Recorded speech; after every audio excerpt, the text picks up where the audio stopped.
নমস্কার, আমি ঋতব্রত ভট্টাচার্য শুরু করছি টাফ টক এক্সপ্লেনার।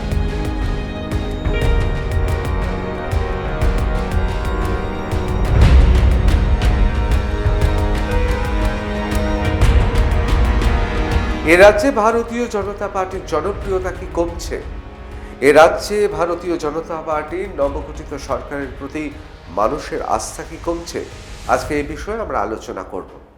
দেখুন, প্রথমেই বলে রাখি যে আমরা পরপর দুটি পরিবর্তন দেখলাম। 2011 সালে আমরা দেখলাম মমতা বন্দ্যোপাধ্যায়ের নেতৃত্বে তৃণমূল সরকার গঠিত হলো এবং 34 বছর প্রায় জগদ্দল পাথরের মতো এ রাজ্যের বুকে চেপে বসেছিল বামেরা। বামেদের অহংকার, বামেদের দম্ভ এবং সর্বোপরি সেই সময় এমন একটা অরাজকতা সৃষ্টি হয়েছিল যাতে বামেদের কার্যত ঝেঁটিয়ে বিদায় করে এ রাজ্যের জনগণ। নন্দীগ্রাম থেকে লালগড় থেকে শুরু করে বিস্তীর্ণ ডুয়ার্স অঞ্চল, পার্বত্য অঞ্চল, এসবই ছিল সেই সময়ের ঠিকানা। বামেদের কাছে কার্যত এই রাজ্যের একটা বিরাট অংশ অধরা হয়ে যায় এবং তারপর ঘটনা পরম্পরা এমনভাবে এগোতে থাকে, বামেরা কার্যত রাজনৈতিকভাবে পরাজিত হয়। তারপর আমরা তৃণমূল সরকার দেখেছি, কিন্তু 2011 থেকে 2012 তৃণমূল সরকার জনপ্রিয়তার শীর্ষে ছিল। কিন্তু তারপরেই 2012-র পর থেকে একের পর এক ঘটনা শুরু হতে থাকে। দেখুন, এখন যখন আমরা পেছন দিকে ফিরছি তখন আমরা বুঝতে পারছি যে 2012-র শুরুর দিক থেকেই এসএসসি সহ বিভিন্ন জায়গায় দুর্নীতি শুরু হয় এবং তৃণমূল হয়ে ওঠে তোলামূল। এবং সেই তোলামূলের দুর্নীতি গত 15 বছর এক অকল্পনীয় জায়গায় পৌঁছায়। এখন প্রশ্ন হচ্ছে যে এই ভারতীয় জনতা পার্টিকে মানুষ ভোট দিয়ে এ রাজ্যে ক্ষমতায় এনেছিল কেন? অনেকে বলেন তিনটি কারণ আছে।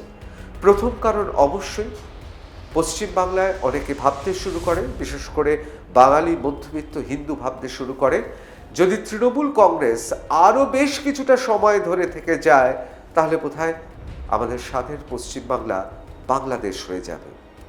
অর্থাৎ সংখ্যালঘু তোষণ মাত্রা অতিরিক্ত শুরু হয়ে গিয়েছিল।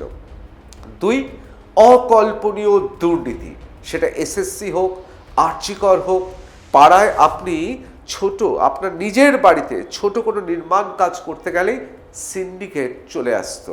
সুতরাং অকল্পনীয় দুর্নীতি আরেকটি কারণ। এবং তৃতীয় কারণ ক্রমশ তৃণমূল কংগ্রেসের সুপ্রিমো মমতা বন্দ্যোপাধ্যায় যে বক্তব্যগুলো রাখছিলেন তাতে মানুষ ঘাবড়ে গিয়েছিল। তারা ভাবছিলেন যে এ কোন পশ্চিমবাংলা, এ কোন পশ্চিমবাংলার শাসক, এ শাসক কি বলছে? এত সত্ত্বেও নবগঠিত ভারতীয় জনতা পার্টির সরকার এবং বিজেপি এই রাজ্যে ক্ষমতায় আসার পরেও কেন জনপ্রিয়তা দ্রুত হারাচ্ছে?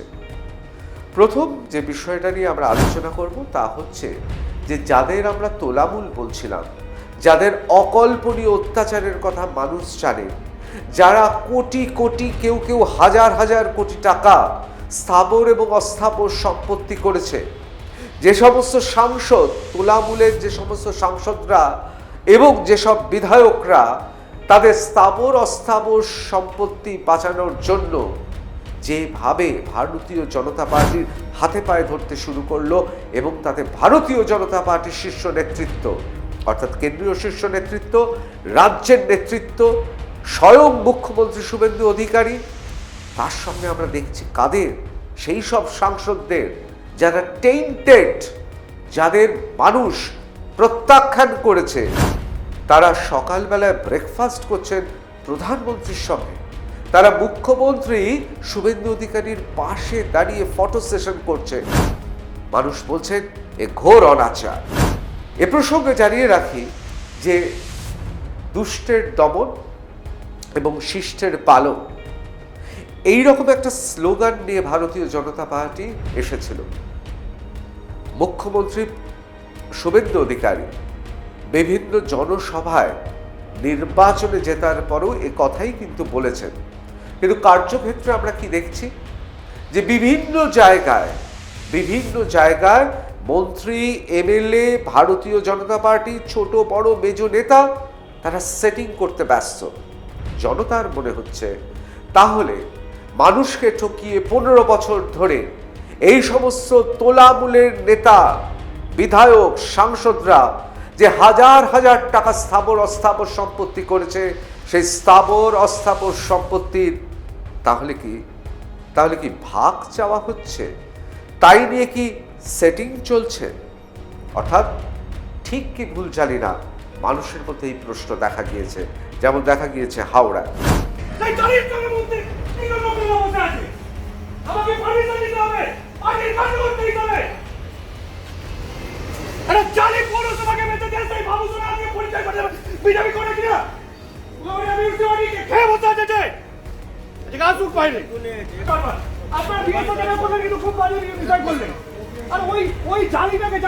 আমি আপনাকে অথেন্টিক এখন ফাইল দেখাবো। কটা আপনার ফেয়ার হাউসিং ফর অনার বাড়িকে না করে টাকা নিয়েছি।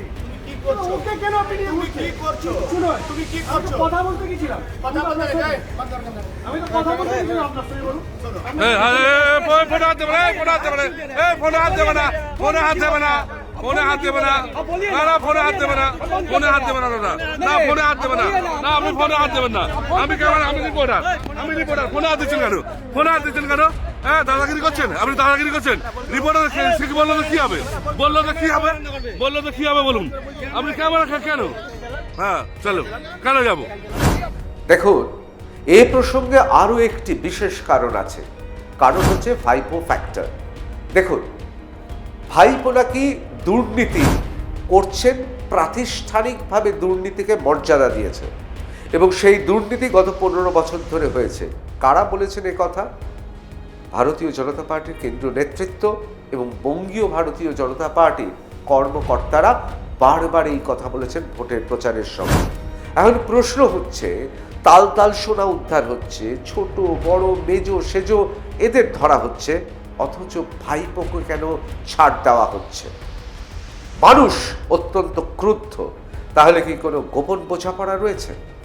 তার কারণ অনেকেই মনে করে ভারতীয় জনতা পার্টির মূল শত্রু এর রাজ্যে বামেরা।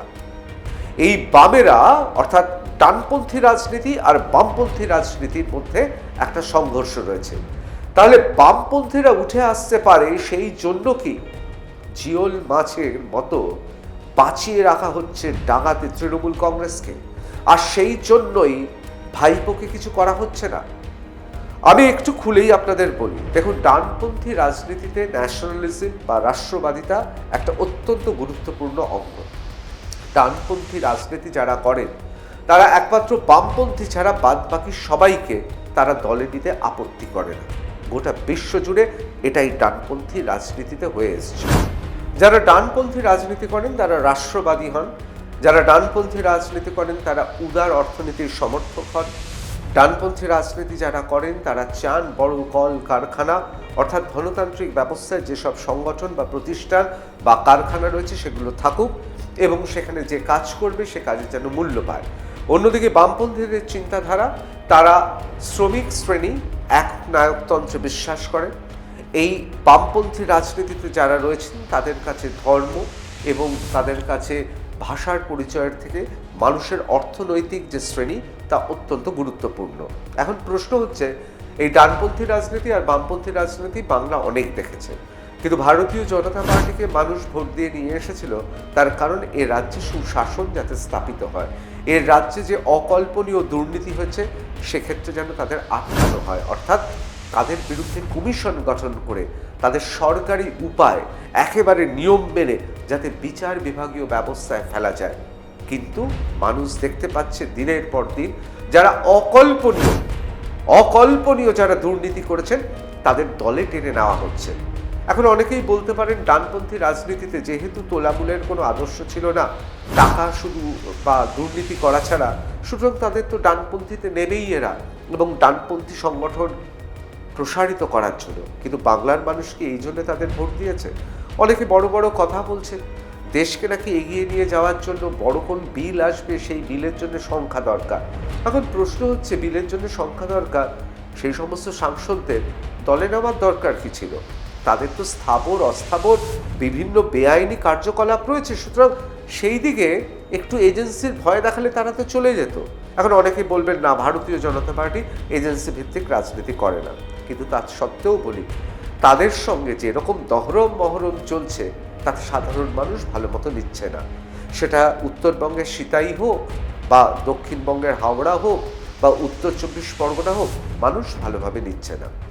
সুতরাং এক কথায় ভাইপো এবং তৎসহ যারা প্রাতিষ্ঠানিক দুর্নীতি করেছেন তাদের এক কথায় ছেড়ে দেওয়া হচ্ছে, দলে নিয়ে নেওয়া হচ্ছে, তাদের সঙ্গে প্রাতরাশ সারা হচ্ছে, তাদের সঙ্গে ফটো সেশন হচ্ছে, বাংলার মানুষ ভালোভাবে নিচ্ছে না। এবার আসি দ্বিতীয় প্রসঙ্গ। অত্যন্ত গুরুত্বপূর্ণ বিষয় হচ্ছে পরিষেবা। এই পরিষেবা মিলছে না সাধারণ মানুষের, কারণ যারা তোলামূলের সদস্য ছিলেন, যারা তোলামূলের কাউন্সিলর ছিলেন, যারা তোলামূলের বিধায়ক, তারা কেউ কাজ করতে পারছে না, কারণ মানুষ তাদের দেখলে ডিম ছুটছে। কিন্তু মুশকিলটা হচ্ছে কাজটা তো কাউকে করতে হবে, এই কাজটা করা হচ্ছে না। রাস্তায় জল জমছে, জলের অসুবিধা হচ্ছে, পৌর পরিষেবা পাওয়া যাচ্ছে না, পঞ্চায়েতে পঞ্চায়েতে কাজ হচ্ছে না, এবং তার সঙ্গে অবশ্যই জুড়তে হবে অন্নপূর্ণা। অর্থাৎ যারা একসময় লক্ষ্মীর ভাণ্ডার পেয়েছিলেন, যারা আশা করেছিলেন 3,000 টাকা অন্নপূর্ণা ভাণ্ডার থেকে তাদের দেওয়া হবে, তা তারা পাচ্ছেন না। এবং সেক্ষেত্রে সরকার এবং ভারতীয় জনতা পার্টির পক্ষে অত্যন্ত বিরূপ ধারণা তারা পোষণ করছেন। সুতরাং অর্ধেক আকাশ জুড়ে তুমি নারী, এই বাংলার মহিলারা যদি পছন্দ না করেন, এই বাংলার মহিলারা যদি একবার ভাবতে শুরু করেন তারা বঞ্চিত হচ্ছেন, তাহলে তার ফল হবে তো মারাত্মক। এবার আসি তৃতীয় প্রসঙ্গে। অপ্রাসঙ্গিক কথাবার্তা চলছে নেতাজি সুভাষচন্দ্র বোস, অর্থাৎ আমাদের অত্যন্ত প্রিয় নেতাজির সম্পর্কে এমন সমস্ত কথা বলা হচ্ছে, যিনি বলছেন তিনি আবার ভারতীয় জনতা পার্টির রাজ্যসভার সদস্য, তার কথা বিরূপ প্রভাব পড়েছে। এবং এর সঙ্গে সঙ্গে আপনাদের জানিয়ে রাখি যে নেতাজি নিয়ে একাধিক সামাজিক পোস্টও বাঙালিকে ক্রুদ্ধ করছে। কারণ রবীন্দ্রনাথ, বিদ্যাসাগর, স্বামী বিবেকানন্দ, নেতাজি সুভাষচন্দ্র বোস এবং আমাদের বিপ্লবীরা, তাদের সম্পর্কে যদি বিরূপ মন্তব্য করা হয়, তাহলে সেটা যে দলই হোক, তাকে মধ্যবিত্ত বাঙালি মোটেই পছন্দ করে না। একবার বামেরা নেতাজি সুভাষচন্দ্র বোসকে বিশেষ এক পরিপ্রেক্ষিতে তোজোর কুকুর বলেছিল। আজও তাদের শুনতে হয়, আজও শুনতে হয় রবীন্দ্রনাথকে কারা বুর্জোয়া কবি বলেছেন। সুতরাং ভারতীয় জনতা পার্টি যারা এসব বলছেন তারা জেনে রাখবেন, ইতিহাসে লেখা থাকবে বিজেপি নেতাদের বা বিজেপি রাজ্যসভার এমপি এই ধরনের বক্তব্য সরাসরি মানুষের কাছে পৌঁছে দিয়েছে। সেক্ষেত্রে এ রাজ্যের মধ্যবিত্তরা মোটেই খুশি হবে না। নেতাজির প্রতি সম্মান জানিয়ে বলছি, নেতাজি সম্পর্কে আমার অনিচ্ছাকৃত কিছু বক্তব্যের জন্য কেউ যদি মানসিকভাবে আঘাত পেয়ে থাকেন, তার জন্য আমি আন্তরিকভাবে দুঃখিত। এবার আসি চতুর্থ পয়েন্ট, অত্যন্ত গুরুত্বপূর্ণ। ছোট মাঝারি এমএলএ মন্ত্রী সবাই যে যার মতো হঠাৎ রাজা। দেখতে পাচ্ছেন না যে টলিউড নিয়ে কি হচ্ছে? সেখানে সবাই রাজা, এবং প্রত্যেকের আস্ফালন, অহংকার, দম্ভ একেবারে ঠিকরে ঠিকরে পড়ছে। এবং কিছু কিছু ক্ষেত্রে যেসব জায়গায় স্বনির্বাচিত সংস্থা, সেখানে শুধুমাত্র পরিবর্তনের সুযোগে নির্বাচিত প্রতিনিধিদের সঙ্গে অত্যন্ত বৈষম্যমূলক আচরণ করা হচ্ছে এবং তার প্রভাব পড়ছে অর্থাৎ ইন্ডাস্ট্রিতে। এবং সেই ইন্ডাস্ট্রিটা বিভিন্ন ক্ষেত্রে হতে পারে, সেটা হাওড়ার কোনো বাজার হতে পারে, ব্যবসায়ীদের বাজার হতে পারে, সেটা হতে পারে বড় বাজারের বাজার সমিতি, সেটা হতে পারে অন্য কোনো অর্গানাইজেশন, সেখানে এই প্রভাবটা পড়ছে। দেখুন, সবশেষে বলি যে ইটস নেভার টু লেট বলে ইংরেজিতে একটা কথা আছে, এখনো বেশি দেরি হয়ে যায়নি। ভারতীয় জনতা পার্টির নেতৃত্ব তাদের কি চোখ খুলবে? তারা কি সত্যি জনদরদি একটা সরকার এবং জনদরদি একটি পার্টি, যে পার্টি উইথ আ ডিফারেন্স, যে কথা তারা বারবার বলেন, তা সত্যি বাংলায় সে স্বাক্ষর রাখতে পারবে? অবশ্যই সময়ই উত্তর দেবে। জয় হিন্দ।